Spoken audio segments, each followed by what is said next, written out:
여러분 혹시 요즘에 영어학원에서 가장 핫한 이슈가 뭔지 아십니까?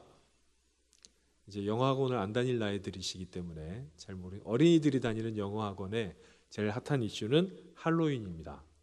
할로윈이 얼마 남지 않았기 때문에 애들이 뭐 거기에 대해서 아주 엄청 신경을 쓴다고 하더라고요. 제 처제가 영어학원을 운영하고 있거든요.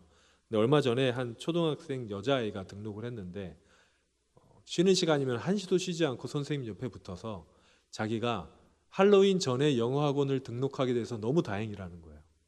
내가 할로윈을 너무 좋아하고 기다리는데 이제 학교에서는 뭐 그렇게 화려하게 안 하는데 학원에서는 화려하게 하잖아요.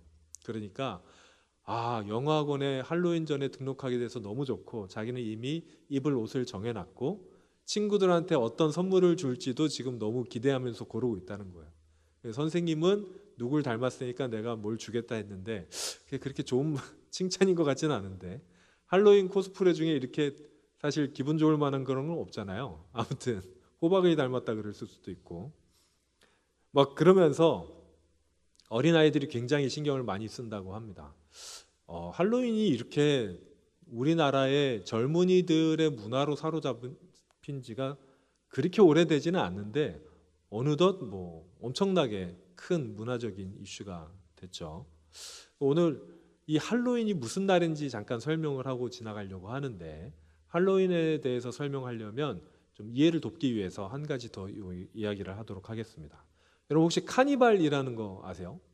자동차 카니발 말고 축제로서 카니발 가보신 분 있으십니까? 브라질 리우나 아니면 뭐 프랑스나 카톨릭 국가들은 대부분 있는 축제입니다. 굉장히 화려한 페스티벌과 이 축제, 음식과 춤추고 뭐 이런 것들이 있는 건데 이 카니발은 원래 이제 중세교회 때 사순절이 시작하면 육식을 못 했었습니다. 그러니까 채소만 먹었어야 됐어요. 강제로. 고기를 먹을 수 없었어요. 그렇기 때문에 사순절 들어가기 전에 놀 거 다 놀고 먹을 거 다 먹자라고 한 게 카니발이에요. 앞으로 못 먹으니까 미리 먹어 놓자라는 게 카니발입니다. 예전에 금식할 때 중고등학교 때 금식할 때 보면 금식이 이제 점심 때부터 금식이면 아침을 많이 먹어요. 버텨야 되니까. 많이 먹고 금식이 만약에 이제 밤 금식이라서 12시까지다. 밤 12시까지다 그러면 음식을 쌓아놓고 12시 땡 될 때까지 기다리다가 끝나자마자 막 먹었던 기억이 있는데 여러분 이게 사실 이런 이야기를 들으면 우리 생각에 딱 떠오르는 게 뭡니까? 그게 맞아? 맞죠? 그렇게 하는 게 맞아? 라는 생각이 떠오를 겁니다. 사순절에 금식하는 이유가 뭡니까? 예수님의 고난을 묵상하려는 거죠. 우리를 위해서 십자가에 달리신 예수님을 기억하려는 게 사순절의 금식의 이유입니다. 그런데 그냥 단순히 우리가 못 먹으니까 미리 먹어놓자. 못 먹었으니까 지금이라도 엄청나게 먹자라는 것은 사실은 이 금식의 정신과는 맞지 않는 겁니다. 여러분 혹시 금식하실 때 앞으로 금식하실 일이 있을지 모르겠는데 금식 기도하실 때 그러지 마세요. 그럴 거면 금식하지 마요. 안 하는 거 똑같습니다. 그런데 이 카니발이라는 것도 이 비슷한 건데 이게 축제 문화로 완전히 자리 잡아 버렸어요. 전 세계적으로. 여러분 이 기간 사순절 직전 일주일 전의 기간에 유럽이나 남미를 가시면 굉장히 화려한 축제를 보실 수가 있습니다. 그런데 이게 이미 자리를 잡았기 때문에 이제 이것을 싫다고 말하기가 어려운 거죠. 잘못된 거다 말하기가 어려운 겁니다. 그냥 사람들이 다 즐기고 있는데 그냥 문화적인 현상인데 뭘 그렇게 꼬치꼬치 따지냐. 그냥 남들 다 하는 대로 하면은 좋은 게 좋은 거지 라는 시대가 되었습니다. 할로윈도 이거랑 비슷해요. 여러분 할로윈의 시작이 무엇인지 아시는 분은 아실 텐데 제가 몇 번 설교해서 원래 중세교회에서는 각 날마다 그 날을 지키는 수호 성인이 있어요. 예를 들면 예수님의 어머니의 이름은 뭘까요? 마리아. 왜 말을 못하고 있지? 마리아입니다. 마리아의 그 축일은 8월 15일입니다.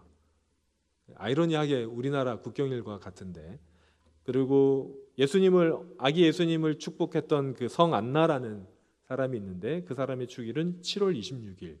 이런 식으로 이제 날짜별로 성인과 연결을 해놨습니다.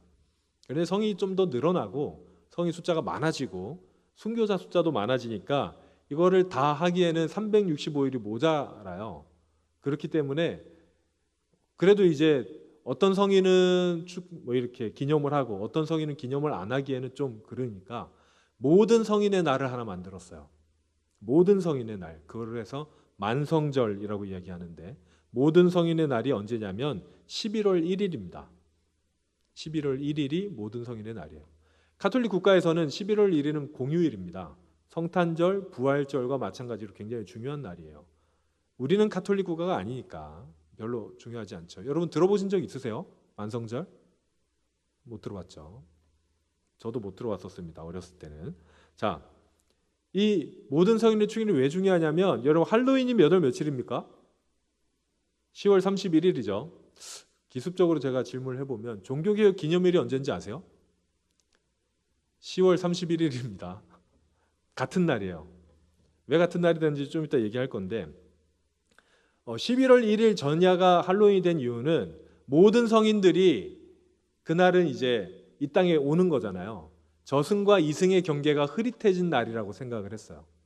원래 그 전에 이 날이 그 당시 켈트족이나 이런 이방 민족들의 풍습이기도 했습니다.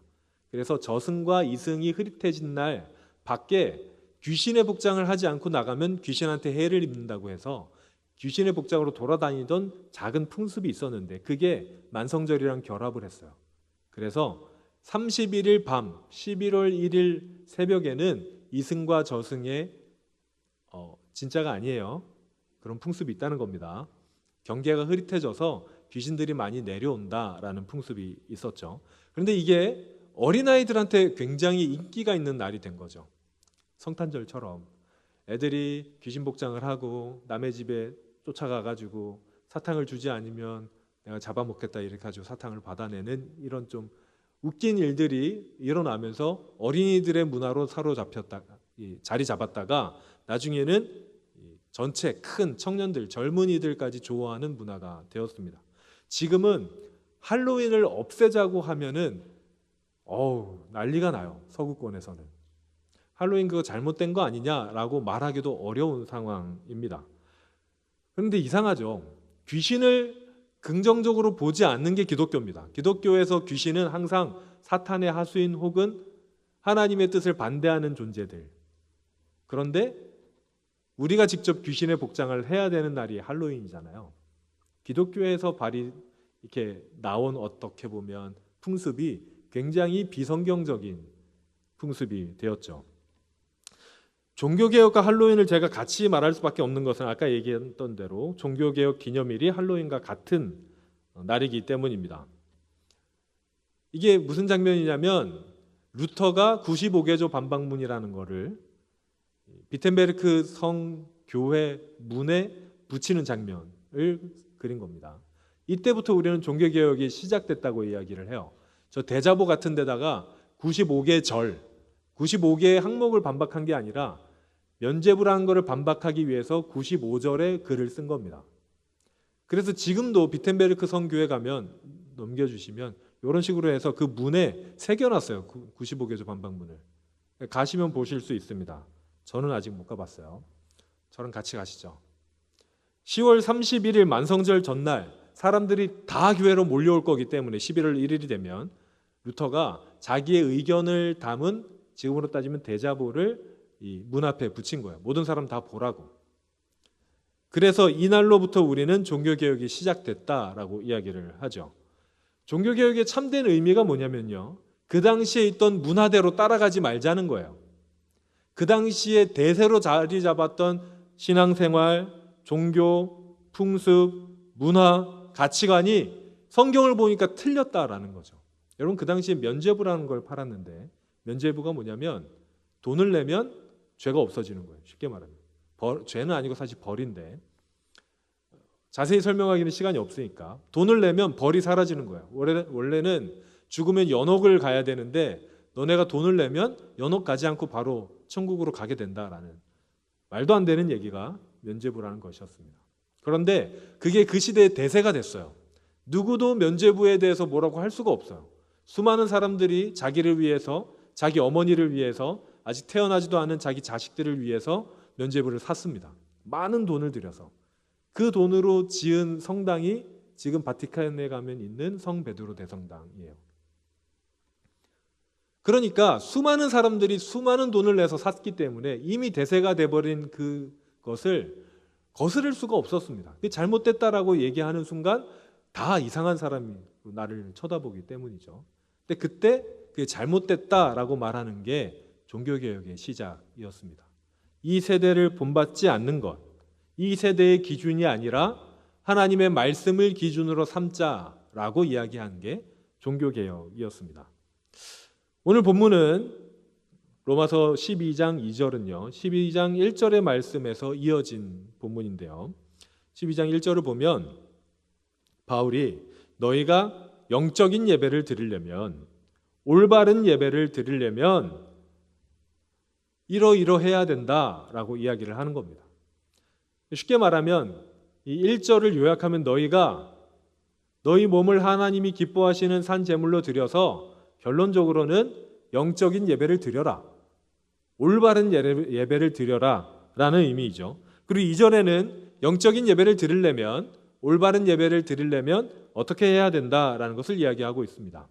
2절을 보시면 어떻게 해야 되냐면 이 세대를 본받지 말고 하나님의 뜻이 무엇인지 분별해야 영적인 예배를 드릴 수 있다라고 얘기를 하고 있어요. 그리고 이 세대를 본받지 않고라는 것, 하나님의 뜻을 분별해야 된다는 것, 이것들은 이 형식적인 것을 넘어가는 겁니다.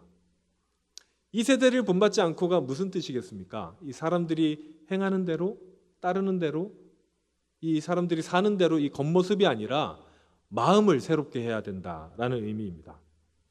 하나님을 만나려면, 영적인 예배를 드리려면, 여기 영적인 예배가 뭡니까? 하나님과의 관계거든요. 이 모양이 아니에요. 퀄리티가 아닙니다. 영적인 예배는 하나님과의 관계에 관련된 의미예요. 하나님과 정말 만나려면 너희가 어떻게 해야 되냐라고 이야기했을 때, 그리고 어떻게 하나님의 뜻을 분별하냐라고 얘기했을 때 2절에서 바울이 이렇게 얘기합니다. 마음을 새롭게 함으로 변화를 받아야 된다. 마음을 새롭게 함으로 변화를 받아야 된다라고 얘기해요. 여기에서 마음은 감정이 아니에요. 이 마음이란 단어는 이성이란 뜻입니다. 생각이란 뜻이에요. 우리가 생각대로 살잖아요. 신약시대 때 생각, 우리가 나아가고자 하는 방향의 키를 설정하는 것을 마음이라고 생각했습니다. 그래서 마음을 새롭게 한다는 것은 우리의 생각을 새롭게 한다는 뜻이었어요. 자, 그럼 순서가 있습니다. 순서가 뭐냐면 마음이 먼저 새로워지고 그 다음에 삶이 변하는 거예요. 마음을 새롭게 해서 변화를 받는 거거든요. 이 마음을 새롭게 한다는 거, 그래서 변화를 받는다는 거, 이게 좀 어려우니까 단순하게 다른 말로 하자면 이런 뜻입니다. 진리가 삶이 되게 해라 라는 거예요. 하나님의 말씀이, 하나님의 뜻이, 그러니까 진리가 너희의 삶이 되게 해라 라는 겁니다. 우린 때로 거꾸로 해요. 삶이 진리가 됐으면 좋겠다라고 얘기해요. 우리가 하던 대로 그냥 그게 맞는 거였으면 좋겠다. 그래서 때로 우리가 성경을 볼 때도 내가 좋아하는 구절만 좋아합니다. 우리가 그렇게 살았었으니까, 예를 들면 많은 청년들이 저한테 술 마셔도 되냐고 묻는데, 그런 친구들은 성경을 볼 때 술을 마셔도 될 것만 같은 구절만 봐요. 그러면서 저한테 보세요 목사님, 술 마셔도 되잖아요. 예수님도 포도주 마셨고 뭐 이런 식으로 이야기를 하는 거죠. 아닙니다. 마시지 마세요. 뭐 그건 나중에, 오늘 또 그건 너무 길어. 그건 나중에 한번 따로 이야기를 하겠습니다. 아무튼 그렇지 않아요. 삶이 진리가 되어서는 안 됩니다. 진리가 삶이 되게 해라 라는 것이 종교개혁자들의 주장이고 오늘 본문이 말하는 우리의 삶이, 우리의 기준이 되어야 되기 때문입니다. 그래서 하나님의 뜻을 분별하기 위해서, 그리고 그에 따라 변하기 위해서 우리가 먼저 해야 되는 게 무엇이냐? 진리가 뭔지 아는 거예요. 진리를 추구하는 겁니다. 여러분, 진리가 뭡니까? 사도 요한은 진리를 예수님이라고 이야기합니다. 그래서 다른 말로 하면 진리를 추구하는 것은 예수님을 갈망하는 것입니다. 그럼 진리가 무엇인지 알기 위해서 공부할 수도 있고요. 진리가 무엇인지 알기 위해서 기도할 수도 있습니다. 그런데 거기에서 빠지지 않는 게 뭐냐면 성경을 내 마음대로 해석하는 게 아니라, 그냥 내 뜻에 따라서 기도하는 게 아니라 예수님을 찾아야 된다는 거예요. 무엇을 하든지 그 가운데서 예수님을 갈망해야 한다라는 것입니다. 예수님은 하느님의 뜻을 담아서 말씀으로 이 땅에 오셨고요. 우리는 예수님을 만나면 진리를 알게 돼요. 이게 성경이 우리에게 얘기하는 겁니다. 그래서 종교개혁이 무슨 이야기냐면, 종교개혁의 정신이 무엇이냐면 예수님이 우리의 삶의 기반이 돼야 된다.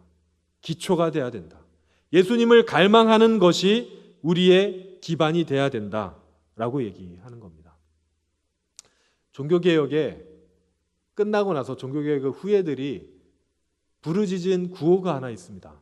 뭐냐면 개혁된 교회는 항상 개혁되어야 된다라는 거예요. 여러분, 이거는 행동을 자꾸 바꾸자가 아니에요. 교회 건물을 자꾸 변화시키자가 아닙니다. 교회 조직을 자꾸 새롭게 하고 뭔가를 새로 만들고 이 말이 아니에요. 예수님을 추구하는 교회는 그 예수님 추구하는 것을 끊이지 않아야 된다는 거예요. 내가 예수님을 갈망하면서 여기까지 왔는데 이만큼 했으면 됐다라고 끊어지면 안 된다는 거예요. 예수님을 계속해서 내 삶 속에 찾아야 된다.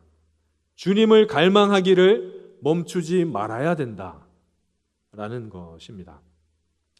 사랑하는 여러분, 우리가 주님을 갈망하지 않으면 예배 형식이 바뀌고 신앙생활의 모양이 변하고 우리가 있는 곳이 여기가 되고 저기가 되고 누구와 같이 있냐에 따라서 우리의 본질이 바뀌게 됩니다. 여러분, 그거는 껍데기일 뿐입니다. 여러분이 어디에 있든지, 지금은 여기 동신교회 청년부에 있지만 앞으로 여러분이 미국에 있든 아프리카에 있든 남미에 있든 혹은 여러분들이 큐티를 하던 기도를 하던 성경을 읽던 다른 무엇을 하던 그 가운데서 변하지 않는, 껍데기는 변하더라도 그 가운데 변하지 않아야 되는 것, 그 기초가 무엇이냐면 예수님을 갈망해야 한다라는 겁니다. 그게 종교개혁의 정신입니다. 사랑하는 여러분, 우리는 종교개혁의 후예입니다. 이 말을 여러분이 어떻게 받아들일지 모르겠어요. 여러분, 이거는 굉장히 자랑스럽게 받아들여도 되는 말입니다. 여러분, 종교개혁이 뭐냐면 그냥 큰 집 같은 카톨릭에서 떨어져 나온 작은 아우가 아니에요. 절대 그렇지 않습니다. 누군가는 그 뭐 다 비슷한 교회인데 그쪽에 있다가 마음에 안 들어서 그냥 뛰쳐나온 그런 교회 아니냐라고 이야기하는데 전혀 그렇지 않아요. 나중에 시간이 있으면 제가 또 좀 설명을 더 드리겠지만, 여러분, 종교개혁 시대 때, 그러니까 중세 시대 때 교회는 너무 타락을 많이 했었습니다. 너무 무너져 있었고, 오늘 주제로 말하면 주님을 찾지 않았어요. 주님과 너무 멀어진 교회였습니다. 오히려 교회의 명령대로 하면 주님에게서 더욱 멀어질 위험이 있는 그런 교회들이었습니다. 그래서 종교개혁자들이 무엇을 한 거냐면 다시 주님을 찾기 시작했어요. 다시 말씀을 읽기 시작했고 다시 주님과 가까워지기 시작했습니다. 그렇게 개혁하기 시작한 교회가 우리예요. 개혁교회. 여러분, 종교개혁의 후예라는 것은 다른 말로 하면 우리가 진짜 교회라는 의미입니다. 타락한 교회가 아니라 바로 세운 교회라는 의미예요. 그래서 여러분, 종교개혁, 우리 개신교회요, 종교개혁의 후예예요. 교회 다녀요를 자랑스럽게 여기셔도 좋습니다. 뭐 카톨릭에 있는 분들이나 혹은 뭐 다른 교파에 있는 분들이 여러분에게 야, 우리 성당 엄청 크다, 뭐 우리는 뭐 하다 해도 전혀 흔들리지 않으셔도 돼요. 우리가 정말로 하나님께서 기뻐하시는 교회입니다. 저는 그렇게 믿고 있어요. 사랑하는 여러분, 종교개혁의 후예로서 여러분이 가져야 되는 것은 여러 가지가 있지만 한 가지라고 얘기해 주고 싶지만 그렇지 않아요. 되게 복잡하게 할 게 많거든요. 그런데 딱 하나만 여러분이 기억하셔야 된다면 주님을 찾는 것, 주님을 갈망하는 것입니다. 여러분, 아직 개혁은 끝나지 않습니다. 개혁은 계속해서 이루어져요. 주님을 갈망하는 것을 멈추면 안 됩니다. 여러분, 주님을 찾으세요. 여러분이 있는 그 어느 자리에서도 주님을 찾으십시오. 무엇을 할 때도 주님을 찾으세요. 주님을 찾는다는 것은 여러분이 하는 일이 주님의 뜻에 맞는 것을 고민하는 일입니다. 주님을 찾는다는 것은 내가 하는 생각이 주님께서 기뻐하실까 고민하는 것을 뜻해요. 주님을 찾는다는 것은 이 일이 주님의 뜻에 맞느냐 아니냐를 내가 심각하게 기도하고 고민하는 것을 의미합니다. 내가 이 사람에게 이 말을 하는 것이 주님께서 원하시는가? 내가 이 일을 하는 것을 주님께서 원하시는가? 혹은 원하시지 않는가를 생각하는 것을 말합니다. 주님, 나를 통해서 주님의 뜻이 이루어지게 하여 주옵소서. 이게 여러분의 기도가 되시길 바랍니다. 주님을 갈망하시는 여러분, 주님을 찾는 여러분, 그 한 명 한 명 모두 그렇게 종교개혁의 정신을 이어가는 우리 모든 청년들, 성도님들 다 되시길 바랍니다. 차인팀 앞으로 나와주시고요. 사랑하는 여러분, 종교개혁 기념주일, 오늘이 바로 그날이거든요. 종교개혁 기념주일에는 저는 참 감회가 날로 새롭습니다. 신학을 공부한 사람으로, 목회를 하고 있는 사람으로, 또 종교개혁자의 후예임을 자랑스러워하는 사람으로 이 날은 저한테 굉장히 의미가 깊은 날입니다. 개혁자들은 주님을 찾기 위해 죽음도 마다하지 않았습니다. 루터는 황제가 자기를 죽이겠다고 말하는 곳에서 나는 이 자리에 서서 움직이지 않겠다고 했어요. 도망가지도 않고 하나님이 나한테 말씀해 준 이 말을 내가 선포하지 않을 수 없다라고 황제 앞에서 이야기했습니다. 물론 다른 사람들이 루터를 구해줘서 그 자리에서 죽진 않았지만 결국 루터는 죽을 때까지 하나님의 일을 하려고 합니다. 칼빈도, 츠빙글리도, 수많은 종교개혁자들이 누군가는 화형을 당하면서 누군가는 전쟁의 칼날에 쓰러지면서도 결국 하나님을 찾기를, 주님을 갈망하기를 멈추지 않았습니다. 이제 여러분도 멈추지 않으시기를 바랍니다. 여러분의 인생을 통해서 주님을 찾고 주님의 나라가 여러분을 통해서 이루어지기를 갈망하는 것을 멈추지 마십시오. 어디에 있든지 무엇을 하든지 주님을 갈망하기를 끝없이 이어가는 종교개혁의 후예들 여러분들 되시길 바랍니다.